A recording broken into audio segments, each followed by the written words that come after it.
she got a legislative act passed that required that somebody 18 to 25 who was locked up, sentenced, would have to be tested for STDs upon registration in the institution and upon release.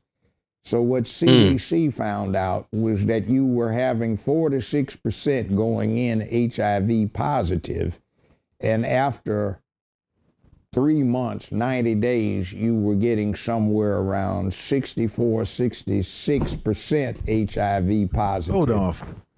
He said, "Oh, Lawyer Brown, it's like this, man. You mean the dude with his pants hung down like that, man? It's like, look, all of us up in here doing long time of life, man, we got everything up in here except some soft booties, so we making them. That's man pussy over there. See, he doing short time, so that's the signal to everybody to bust him out, turn him out."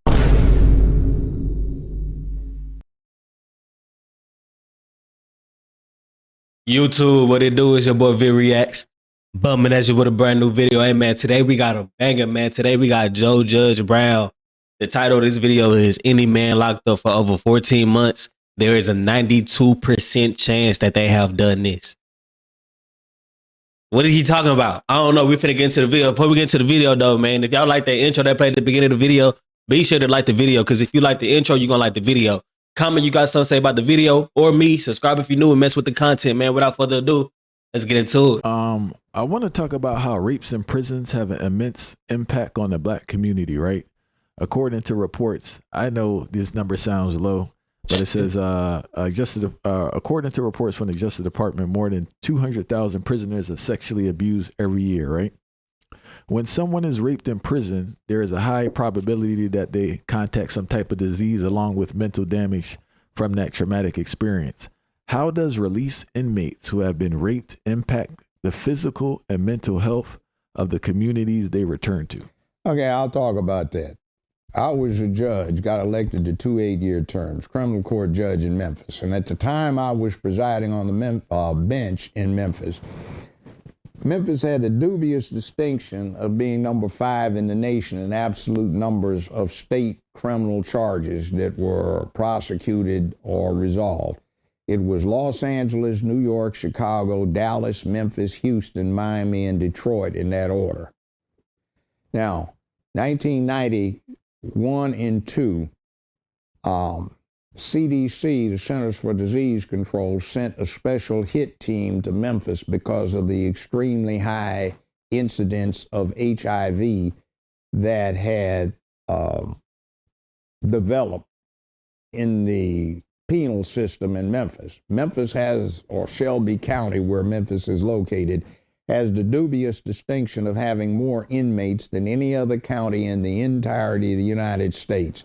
It's got a federal maximum security facility, a state medium and minor facility, and county facilities and juvenile facilities. Well, I wound up being the administrative judge for the criminal court, so I was in charge of what was going on. And what came out... Let's just talk about how crazy those stats is he just said. As of December 31st, 2022, 1,230,100 people are incarcerated. 200,000 of that. So that's about 15%, 16, 17%, somewhere around there, get raped in prison. And that's only the people that report it. You know, people don't report this every time. You know, some people just don't ever report it and they just deal with it. That's crazy. So that means if you go to prison, bro, within that year, it's a 1 out of 5% chance that you might be the person that got raped in that bed. I ain't trying to laugh about it. That's just crazy to me. That's crazy. What was going on and what came out, thanks to a sister who went astray, Catherine Bowers, now deceased. She got a legislative act passed that required that somebody 18 to 25 who was locked up, sentenced, would have to be tested for STDs upon registration in the institution and upon release.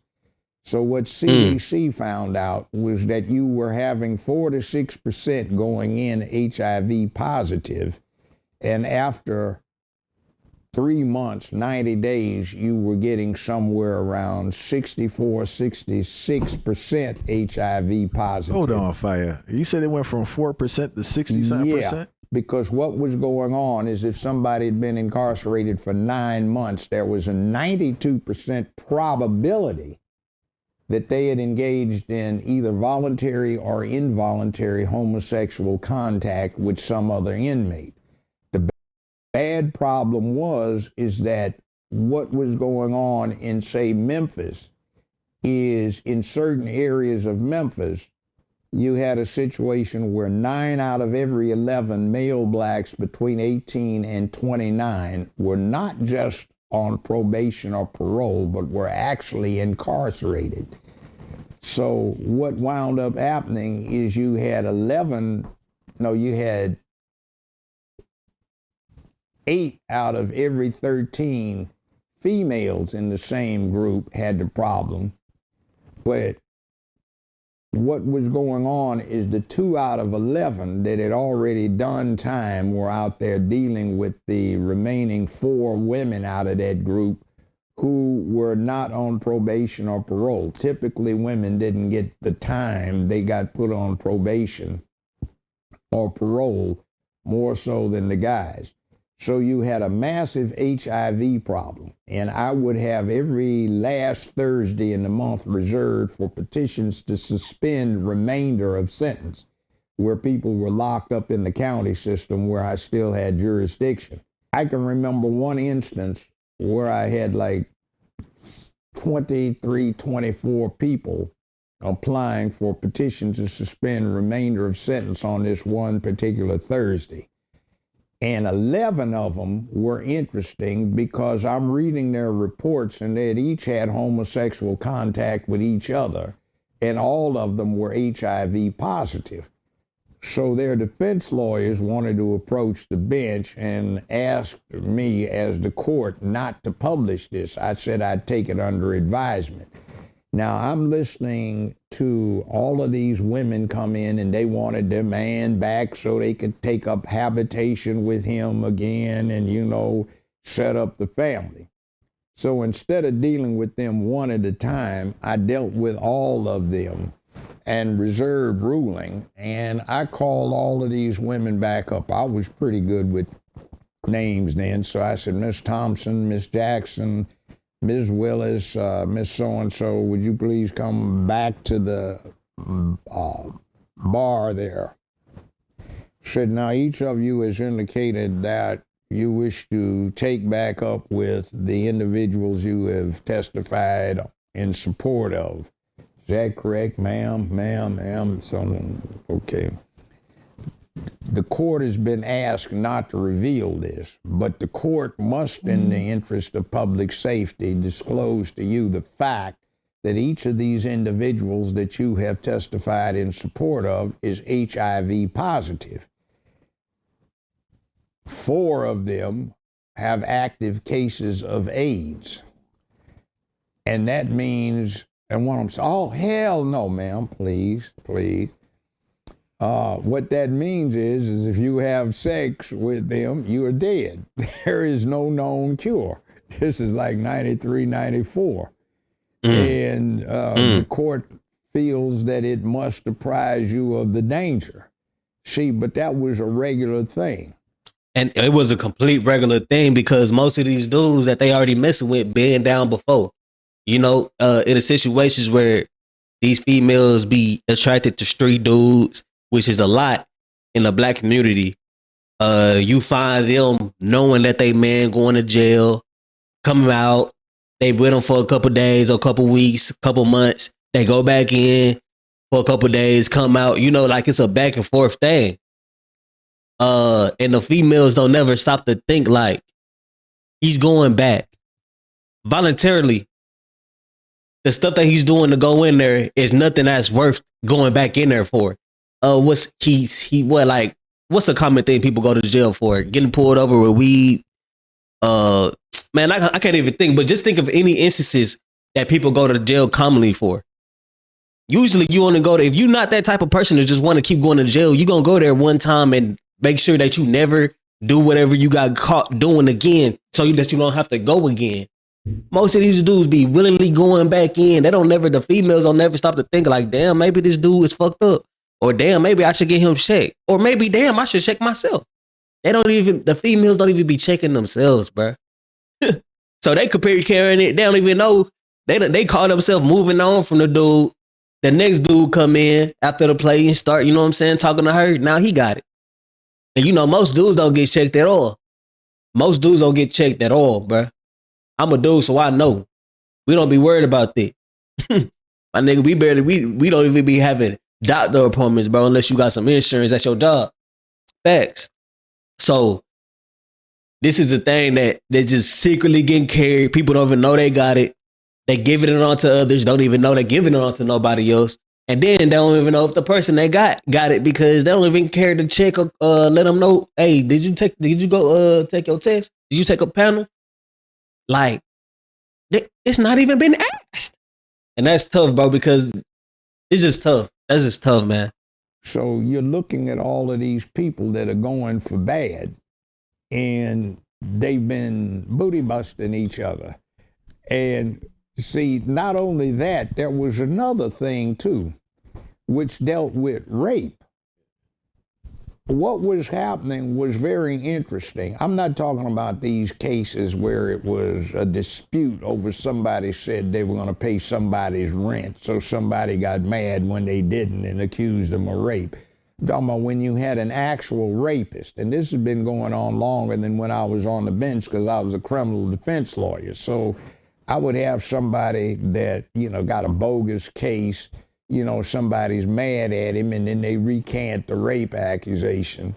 And then I've got the ones that I know actually did something, all right? Invariably, what happened to them that I knew from being their defense lawyers and what I had as a continuing situation that I had to deal with as a judge was that somebody was walking along the streets in the projects and 4, 5, 6 guys jumped him. They stuck a pistol to his head and they just knocked him out and drug him into an abandoned apartment in the projects. And they hadn't lost the taste for what was going on in the jail. And they raped him. Hold on. You talking about dudes raping dudes on the street? Yeah. So they'd rape him. And as a matter of vengeance, to scapegoat somebody else, he would rape a woman later. Now, the other thing I knew from being a defense lawyer for a long time was this. You'd get these idiots that weren't raised right. So mama would come in at 15 when he was 15 and retain you to represent him in juvenile proceedings. So it'd be money coming in, pay your secretary, pay your rent and all of your expenses and stuff like that. So by the time this guy got 18, 19, mama wasn't paying so much anymore. He'd have 4 women come in. So you're getting money from 4 women, different women, to represent him, okay? He'd do his first serious time where he'd actually do 9, 10, 11, 12, 14 months and get out. The next time you saw him, it wouldn't be the 4 women. It would be 1 or 2 women and 3 dudes that were paying for him. And it was funny because over and over again, what would happen is the women would come in a month or 2, Lawyer Brown, I want my money back. Well, you can't get it back. I've signed on the jacket. What's the problem? Dad, no good, Jamal. Look, let me tell you something. I started noticing all my Kotex were gone.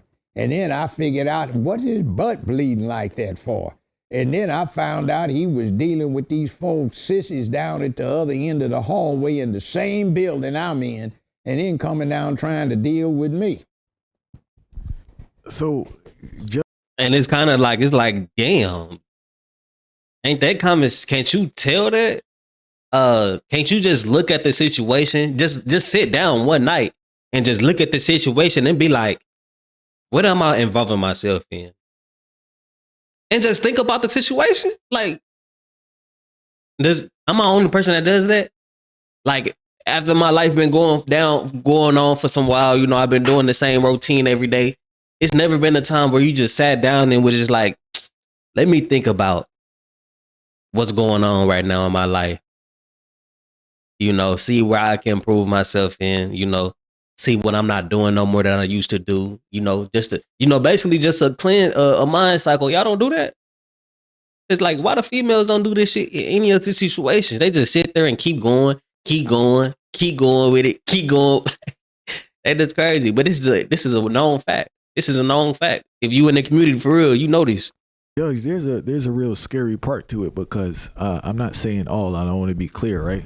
But there are a lot of women within our community that have a infatuation with people who are in and out of prison. I know. So if you're dealing with that, remember, 92% probability if they've been in there for 14 months that they've had voluntary or involuntary homosexual conduct. But I ain't gonna lie, 92% chance. Honestly, bro, that really makes sense, bro. Because like, bro, that shit in that motherfucker, like, if you been in jail, bro, just think of prison as being like 2 times worse. Cause it's way more people you encountering every day. Think about not having no pussy for a year, fool. And you a lust demon. Before you went to jail, you was fucking a different hoe every night. So imagine having to go a year after fucking a bitch every night, a different bitch every night, not being able to control your senses or your urges. A year, you fold him. I'm not. I'm damn near celibate myself already. That shit wouldn't fuck with me. Especially knowing that is like, that shit nasty as hell, fool. I ain't gonna lie. Getting a disease is crazy. Getting a disease in America in 2024, after knowing everything that you know about how the world works and still getting a disease is crazy. You heard what they said though. He said after a period of time of staying in a situation like that, all of a sudden, the female guards that coming in there, which is ugly, them how we ugly. They be ugly hell. They start to look cute to you. You know what I'm saying? So after a while, if the female guards looking cute to you and they ugly in real life, imagine what the other dudes in there gonna be looking to you when they turn a little feminine. You know what I'm saying? That's what I'm saying. Like, lust demons. Or contact. Sag, bagged, and dragged is a good indication. Your pants holding down. First time I saw that was 1980. It was July. My law partner had died behind some mess representing some people in the drug cartel, all right? Oh. So I had filed for this delayed appeal on one of his clients that I was appointed to handle, all right? It's 105 degrees. This is the main penitentiary up in Nashville, and the air conditioning had broken down in the attorney-client visitation room. So if you didn't mind being out on the yard with them, they'd let you interview them out in the yard. So I've got a yellow tablet, and I'm out there taking notes on this guy's delayed appeal. So I looked up, and I saw somebody with pants hung down off his behind and a loose shirt tied in a knot in the front. So what the hell is that? And ordinarily, since they can't wear belts, these guys get these tailored jeans and stuff. He said, "Oh, Lawyer Brown, it's like this, man. You mean the dude with his pants hung down like that, man?" It's like, look, all of us up in here doing long time of life, man, we got everything up in here except some soft booties, so we making them. That's man pussy over there. See, he doing short time, so that's the signal to everybody to bust him out, turn him out. See them over there with the dresses and the wigs and the weaves? We gonna turn them into that. So see them trees over there with his pants like that, man, when the guards ain't around, we bend them down, pull them down, get down. And when he on the block, man, you know, like we don't let him wear his pants, man, and he don't get to wear no panties. That shirt, that be his dress, man. We already done made him some jewelry up in metal shop, and Jamal got his baby sis sending him some mascara, rouge, lipstick, eyeshadow, and plastic nails. We girling dude out. So in the 1980s, when you were sagged and bagged, that meant you doing short time, turn him out. Make the booty wide open so anybody can do it. by the 1990s, it had morphed into that person belongs to somebody important. Yeah. And that's what's crazy is that them same dudes was the ones coming home sagging out in public. And for some reason, for a period of time, everybody was sagging because they thought that was a cool shit to do. Hey, that's crazy how that shit works. And the fact that black people are so much of a followers, they not even knowing why the person sagging, but they sagging because they think it look cool. All the time. Crazy. And you saw all these dudes getting buffed out from pumping iron. Dog. That's so if anybody was busting them out, it was by choice rather than just taking it. So that's why when niggas go to prison and get swole, he just told you why people go to prison. So if you in prison and you get swole, we know 9 times out of 10 you wasn't in that big getting took because you knowing you gotta be pumping your body up to be able to fight these niggas out there trying to get you. The dudes who go to prison and they small, yeah, they ain't getting no kind of bigger. Yeah, in a year. What? You telling me you able to fight niggas off that's coming? Okay, dog. Get all these folks, the lower the sag, the cooler the dude. No, you just look like you've been booty busted off in the joint. This has been going on for 45, 44 years. Damn. So what is it that is being shown? See, this thing spreads through the black community. It spreads through the mainstream community. To the point where it's seen cool as doing time. Yeah. Like, man, you don't understand. Tell Jamal, man, he don't know what time it is, man. He got to do his time for, it's the man thing, so you got to understand. No.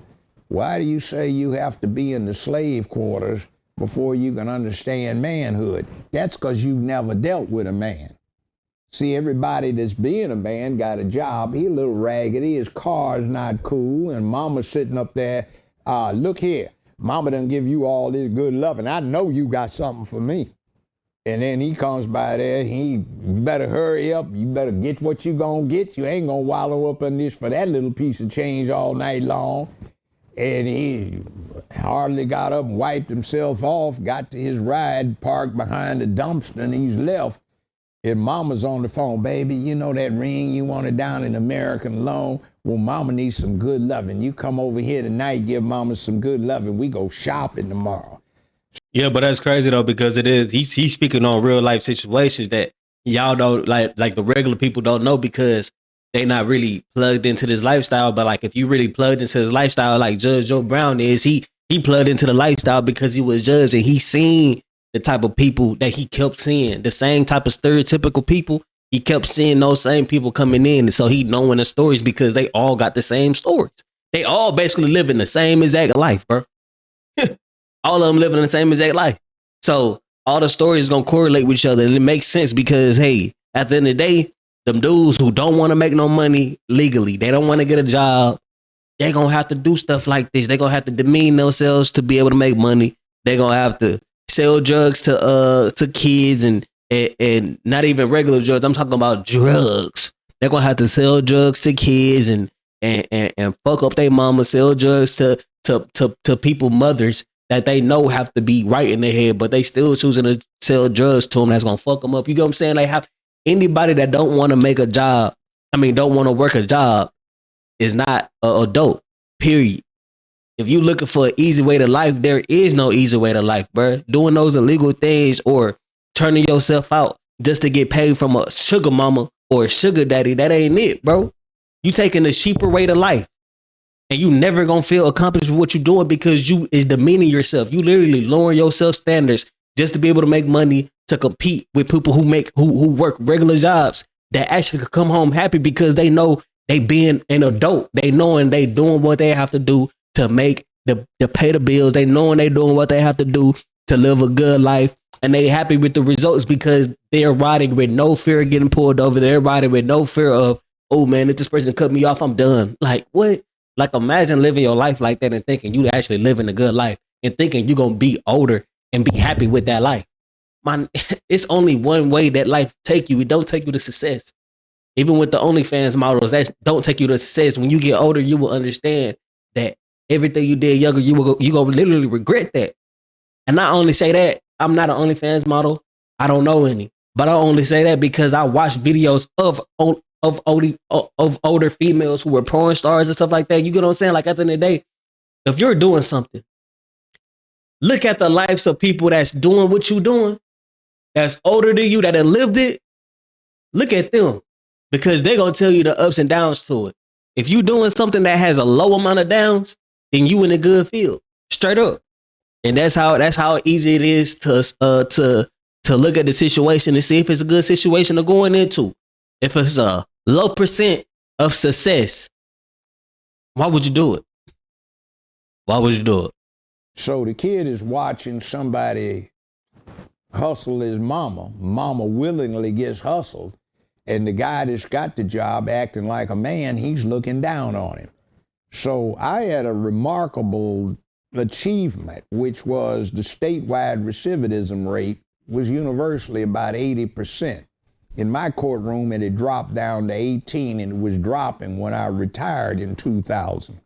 And what I was doing was showing these boys manhood and duty, honor, obligation, accountability. And 25 years later, 30 years later, I get folk walking up to me with a lot of gray hair. Judge, you remember me? No, I don't. Well, you gave me some time. Did I give you enough?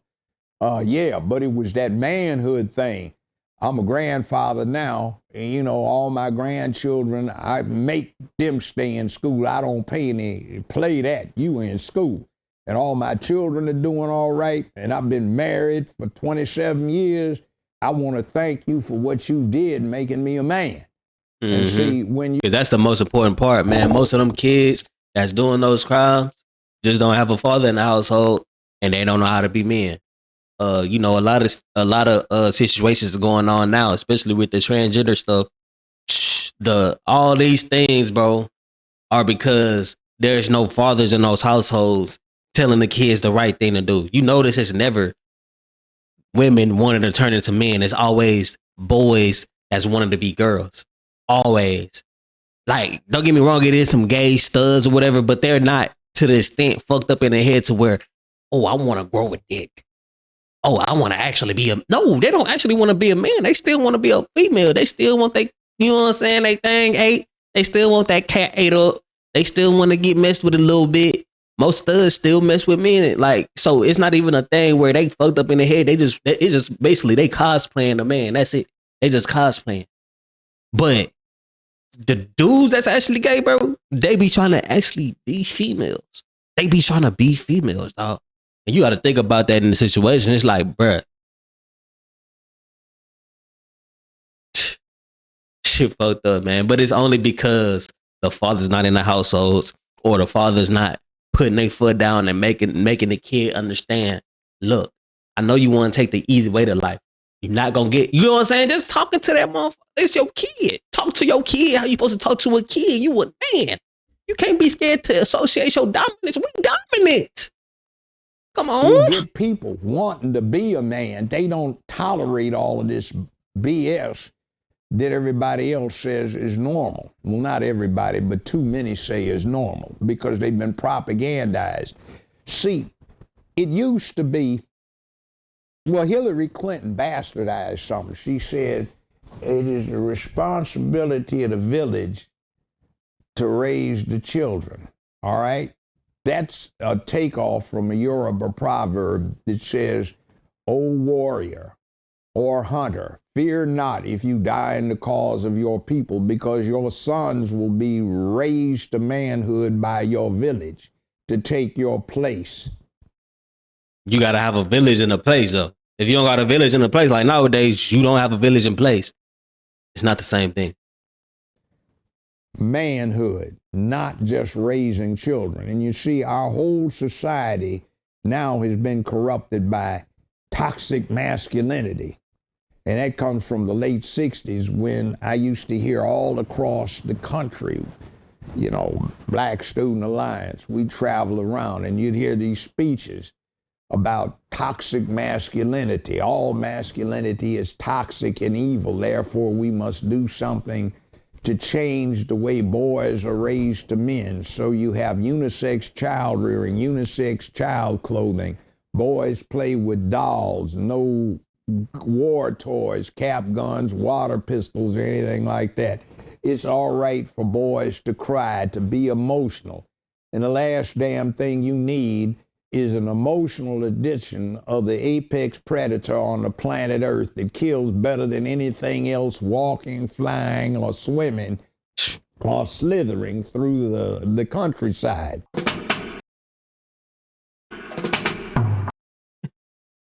Great ending, bro. Have you learned something true today, man? I learned some shit true today for sure. And that's just crazy because he ain't speaking no lies. He ain't speaking no lies, bro. Bro said, why would you want the best predator on earth to be emotional?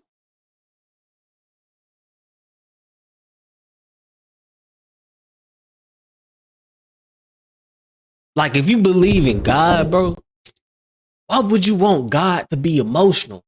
My nigga, if you make one mistake, he's killing you. He's killing you. Why would you want that, dog? Like, be real. Toxic masculinity, he said that goes back to the 60s. So we just living in a time now that was already dictated at least 20 years ahead of time. They look at 20 years back then, they was looking 20 at now, how society would be now if they was able to implement what they implement. And they are implementing what they're, you heard who he said. He said Hillary Clinton. Dawg.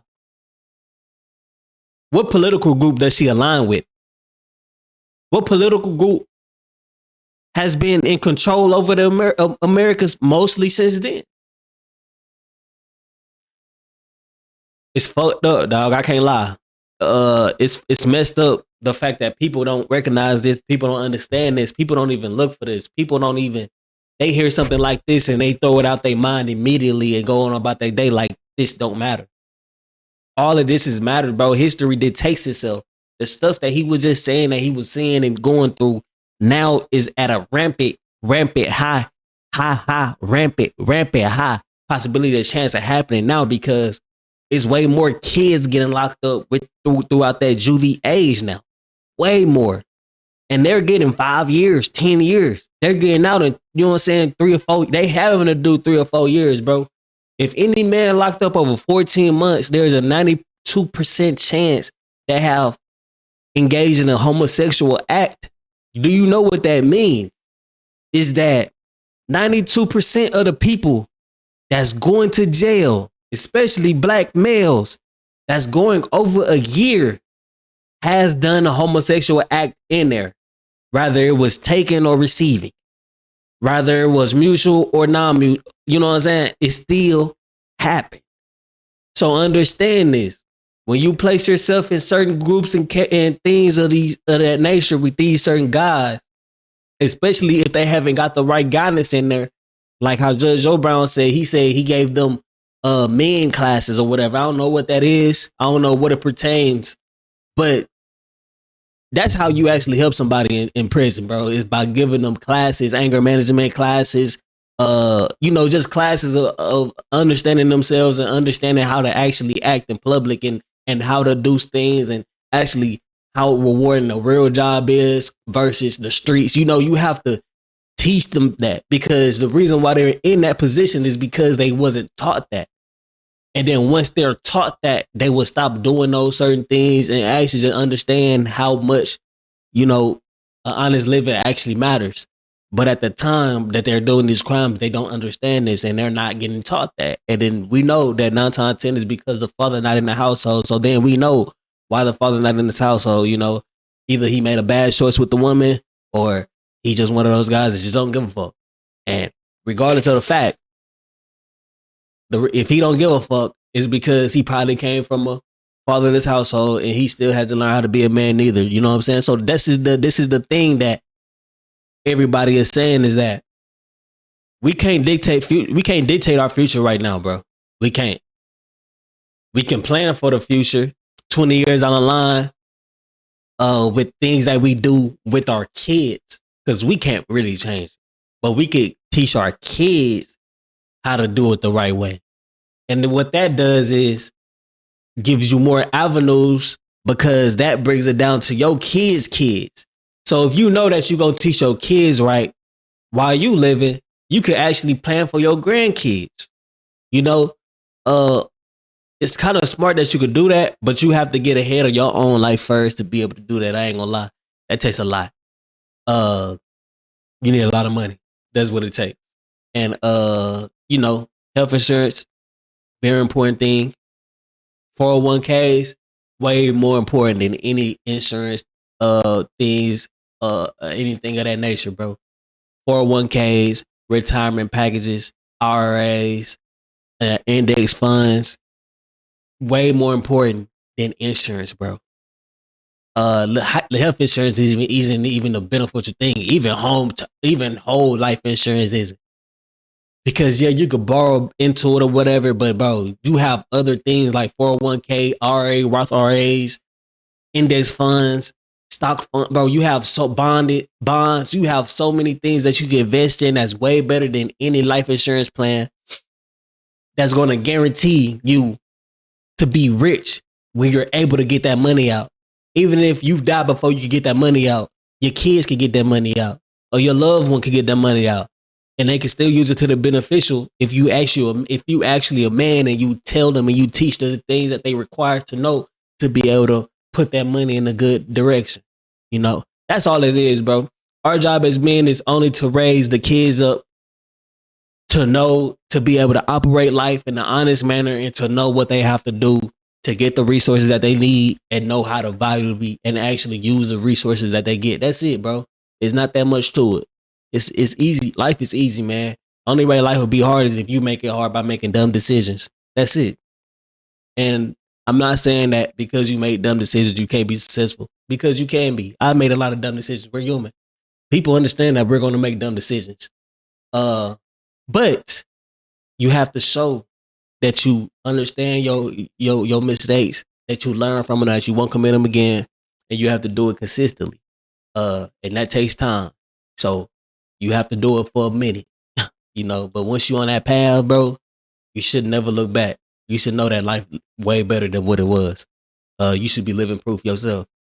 So it's been your boy Vick Reacts, man. I hope that gave y'all some type of knowledge of pursuit today. If y'all still watching right now, man, I fuck with y'all, boy. If y'all like this video, man, be sure to click this video because this video gonna be a banger too. But if not, I got 2 more options right here. It's my first Joe Brown video, man. Let me know if y'all fuck with it, man. And if not, let me know if y'all don't fuck with it, man. Instagram, Twitter, Twitch. I'm down there streaming every day. So tune into my streams if you want to talk off this YouTube. Without further ado, man, it's been your boy Vick Reacts. Peace.